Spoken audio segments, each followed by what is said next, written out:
Make sure subscribe my channel for daily updates.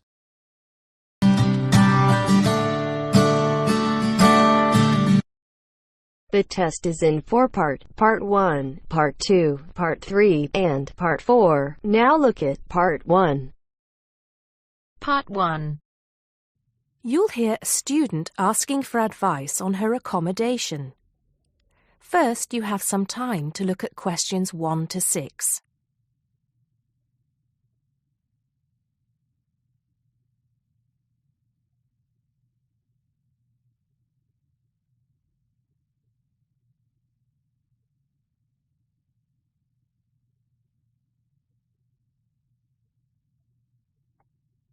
Now we shall begin.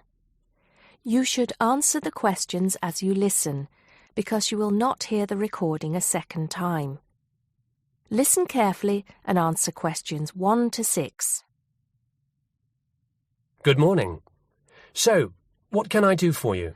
Well, it's about the accommodation where I'm staying at the moment. First, can you give me your name and address, please?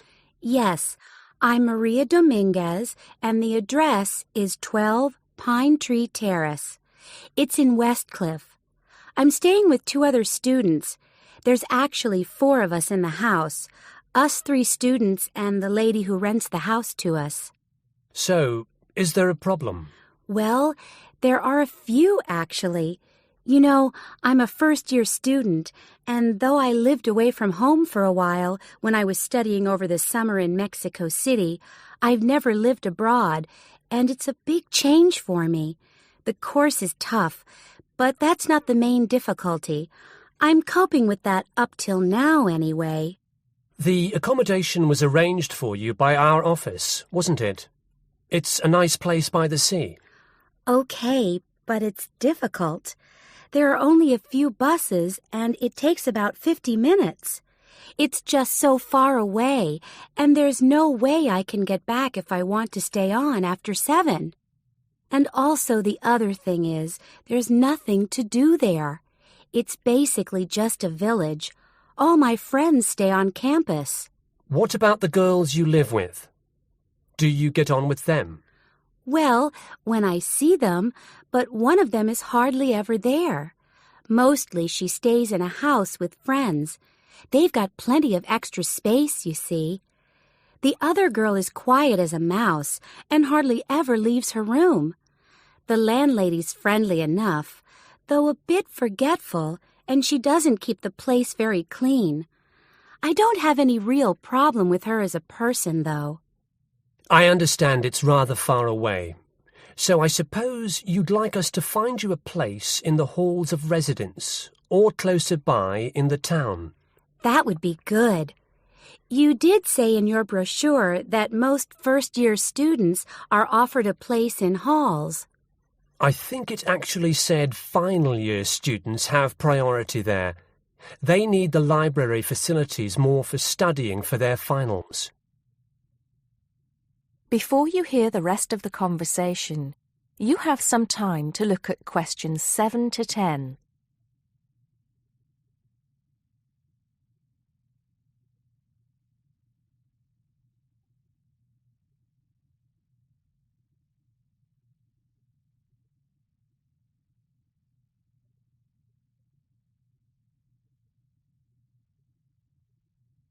Now listen and answer questions 7 to 10. Anyway, let's see what we can do. Just a moment, I'll check what might be free. Sometimes students drop out or move from halls, though we were full at the beginning of term. By the way, have you checked the student notice boards? You know there's one in each of the 4 colleges, don't you? There are often requests for people to share houses, and it can be quite cheap. No, I hadn't thought of that, but it's a bit of a risk living with complete strangers. Now, I see there's a room free in Hillside College. That's the one with the tall tower, right? That's it. It's the smallest college and has a reputation for being quite fun. Oh, but it's a shared room. Would you consider that? That's going to be a problem for studying, isn't it? what if she plays music all the time, and maybe we won't have anything in common? Maria, I see you're studying history. So is this girl, Francesca. She's Italian. Well, at the moment I'm doing the General Humanities course, which includes history, but actually I'm planning to change to literature quite soon. That's not the thing, though. I really want a room on my own. Right. I'm afraid I don't see any other openings. There's nothing showing up on the computer, at least on campus.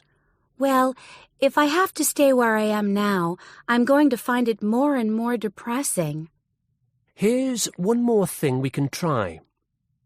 The university owns several places on the Thanet Road and also by the West train station.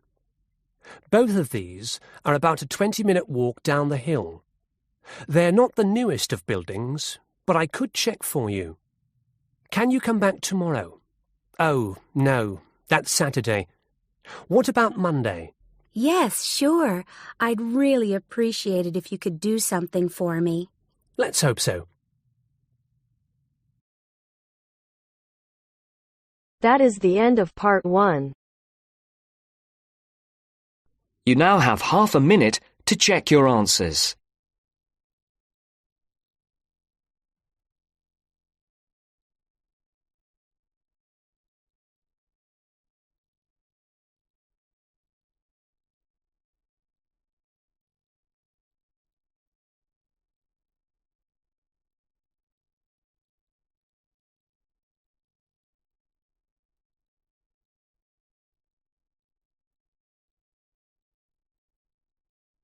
Now turns to part 2.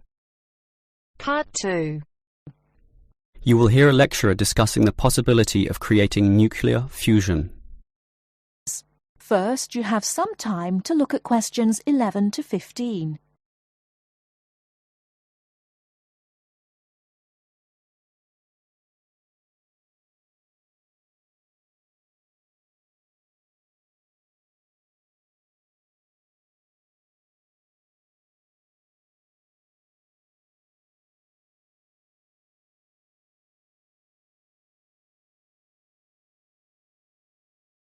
Now, listen carefully and answer questions 11 to 15. We look at the sun, a huge ball streaming out essentially limitless energy into space, and we think about how we need that energy here on Earth. Our oil reserves are running out, coal burning causes much pollution, and nuclear energy has many dangers. But where does the sun itself get its energy? The answer is that the sun makes it using fusion, or, more specifically, in a hydrogen fusion process. There is no pollution, no radioactivity, no waste products, and we have plenty of hydrogen. So, hydrogen fusion seems the perfect answer to our energy needs, and scientists have long attempted to achieve it here on Earth. So what happens during this process? The first step is to make two light atomic particles approach. In the case of our sun, these are hydrogen particles, the lightest and also the easiest to deal with.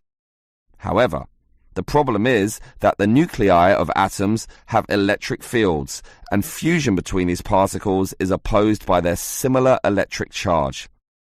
They most naturally repel each other, and the nuclei of all elements are exactly the same in this respect. Thus, in order to overcome this repulsion and force them together, in the second step, the particles are heated. The trouble is, you need a lot of heat, incredible temperatures of the sort only seen on the surface of the sun. This is many millions of degrees, far higher than the melting point of any known material. Still, the concept is simple. The hot, wildly moving particles, which are now called plasma, will crash into each other, resulting in the third step, the fusion into helium, which releases energy and begins a self-sustained process. Before you hear the rest of the talk, you have some time to look at questions 16 to 20.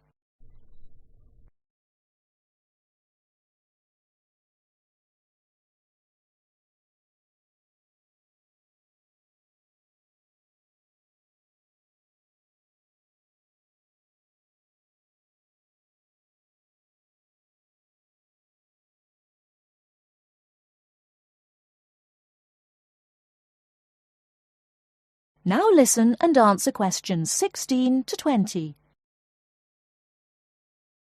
So, we know how fusion works. Thus, the big question is, can we create it here on Earth? We actually have the technology to superheat hydrogen into plasma, but no container on Earth can deal with those temperatures. Thus, we need to confine this superheated material so that it doesn't touch anything. For that, we need a special reactor, and most research has focused on an apparatus known as a tokamak system. That's Tokamak, an acronym from some Russian words meaning toroidal chamber with magnetic field. It's an apt name, since a very powerful magnetic field is used to confine and suspend the superhot plasma in the air so that it doesn't touch anything. This is possible only because this plasma has an electric charge, which interacts with the magnetic field. Of course, the walls of the fusion vessel will still get hot, very hot, and to avoid being melted, they must be cooled with a cryogenic system to intensely low temperatures. But now we are faced with the second problem. If we are to draw power from this system, the reaction must be continuous and controllable. However, when fusion begins, the plasma becomes unstable, and at these temperatures, that is a very serious situation. If we lose control, a disaster could result. Despite the obstacles, in 2010, a European device managed some success, but needed far more power to generate the fusion reaction than that produced from the fusion itself. Obviously, then, it was not useful as a power source. More to the point, this system could only sustain a fusion reaction for a fraction of a second. Yet, to self-sustain, the fusion needs to run for at least 10 seconds. And the future looks bleak. Unfortunately, most scientists predict that many decades will have to pass before fusion power can become a practical reality. That is the end of part 2. You now have half a minute to check your answers.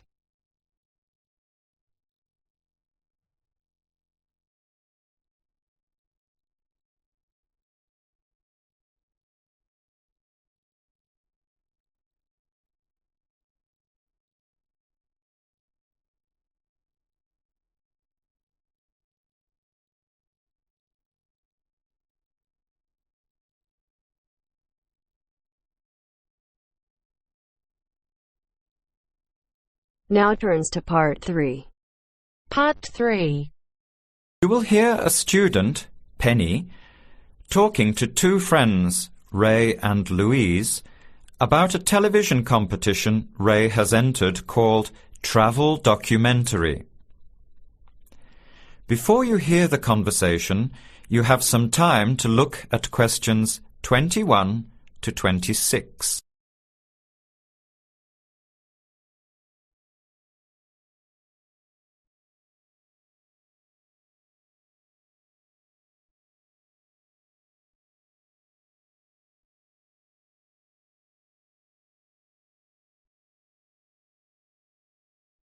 Now, listen carefully and answer questions 21 to 26. Hi, haven't seen you two in ages. What have you been up to? Hi, Penny. Ray is really excited. He's just been shortlisted for Travel Documentary. He could be off travelling around the world for 3 months. Travel Documentary? What's that? You've never heard of it? Don't you watch TV? Well, actually, no, hardly ever. Especially since I've started working on my thesis. I don't have time to breathe, let alone watch TV. So what's this all about, Ray? Well, actually, it's a competition run by public TV. It involves my two great loves, travel and filmmaking. Is it that program where people are sent around the world making documentary videos? I have heard of it. Fantastic! So you've been chosen? Not yet. I'm one of 34 selected for an interview next week, so I've made it through the first cut. Yeah, there were over 200 applicants from around the country. Pretty amazing, hey? Well, I've been lucky so far. What's the next stage? 13 are chosen from the interview to do a 4-week training course in documentary filmmaking. Then, the 8 finalists get sent off with a video camera to travel around the world. Sounds incredible. What's the catch? The catch is that every 2 weeks you have to send in a 10-minute video from a different part of the world. It's broadcast on TV along with the work of 3 of the other competitors and judged by a panel of experts and the TV audience. So you're under a lot of pressure. Wow, I guess so. You mean you're on television every 2 weeks? Yep, that's right. But first I have to be selected. Do you have to have any filmmaking experience to apply? Some background in photography or video making helps, but you're not supposed to be an expert. In fact, you can't apply if you've already worked in filmmaking. We all get the same 4-week course, so we start with the same skills. Can you go anywhere in the world you want? Each competitor makes up his or her own travel plans and has to get them approved. Before the conversation continues, you have some time to look at questions 27 to 30.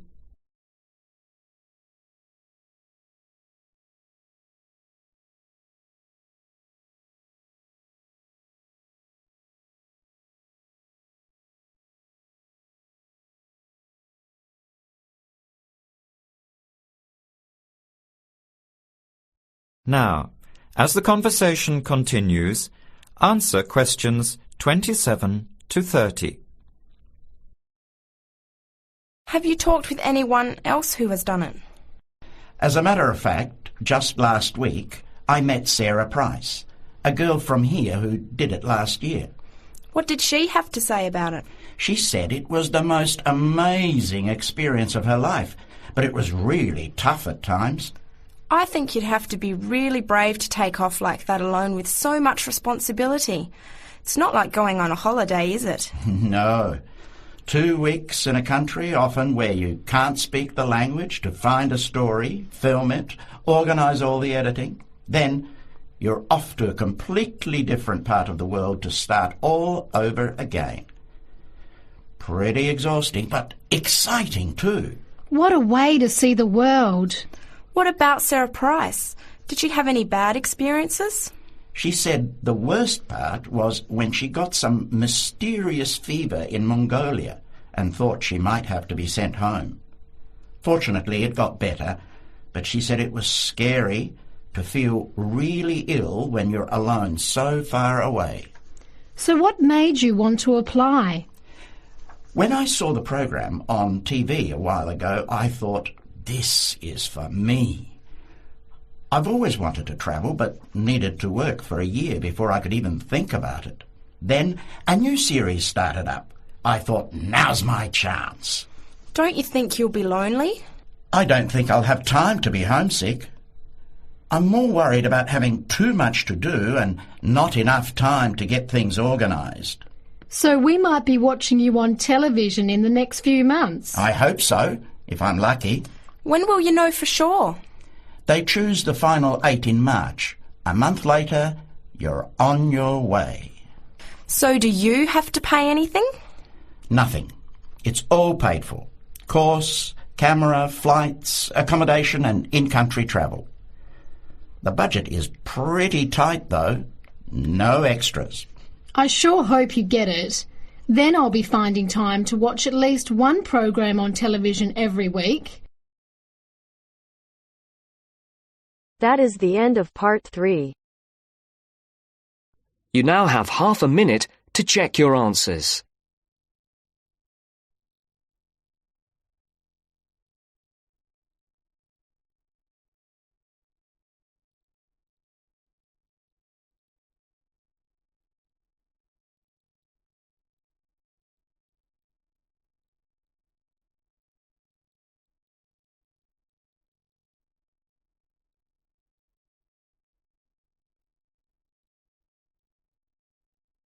Now turns to Part 4. Part 4. You will hear part of a lecture on cities of the future. You now have 30 seconds to read questions 31 to 37.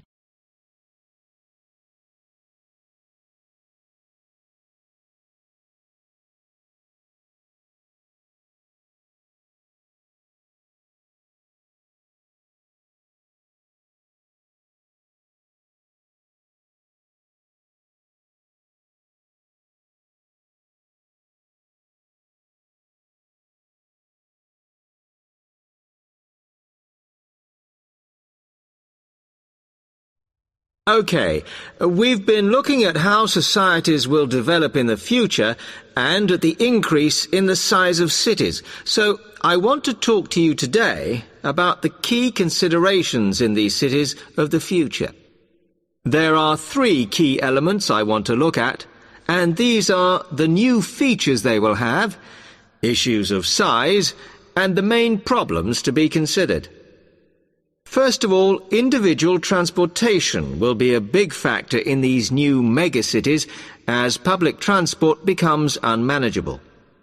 There'll be a huge rise in the use of segways, which are personal transporters, like motorized scooters. As a result, and partly also to reduce pollution, roads will be altered so that they are narrower and will take up less of a city's space than they do currently. Naturally, this is a major change to the infrastructure, and something that may hinder it is the huge amount of investment it will require. The next thing is, what is going to happen to the commercial areas? We do not want these to become even larger concrete jungles than they are at present, so we have to look at design.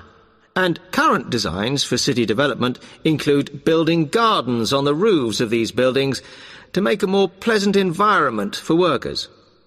And you may think that these areas will expand to cope with increased commercial activity. In fact, the prediction is that they will cover 1/5 of the area that they do at present as we build upwards. The exception to this is shopping centres, which we predict will expand with more and more temperature-controlled malls. What may cause difficulties is that the superstores will be confined to the outer edges of the city, as they will be too big to fit into the new malls. Then, of course, there are the residential areas, and these will undergo their own changes. One particular development will be houses which are built from glass, as innovations in this material allow it to provide light without causing problems with temperature inside a building.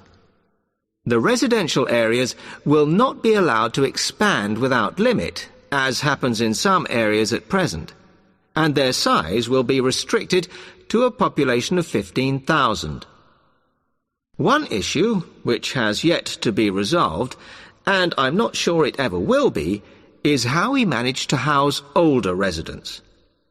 They will be increasing in numbers as time goes on. Finally, how will these cities live? We know we have limited energy sources, so what will we do? Well, something currently in development, which will be a feature, is that waste is going to become an energy source. For example, to provide gas in homes. Also, as new technology and systems are developed, we will find that energy plants will become smaller. Another energy source we could use, but one which raises issues of having enough space and too much noise, is wind farms. Because of the problems, I'm not convinced these will be the grand solution to our energy problems that we thought they were going to be. You now have 15 seconds to read questions 38 to 40.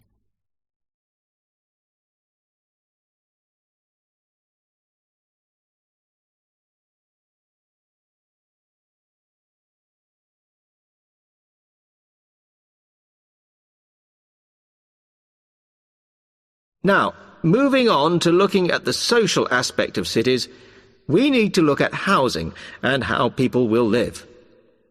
Cities currently have flats in the centre, populated by single people and wealthier residents, and families tend to move to the outskirts.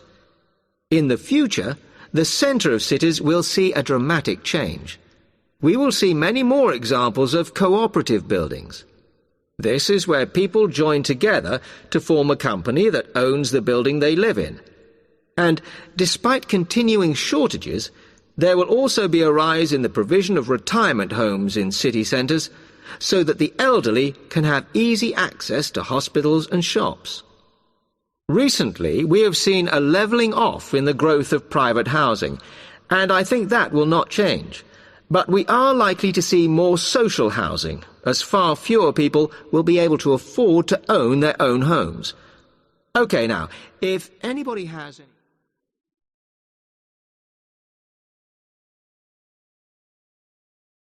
That is the end of part 4. To check your answers,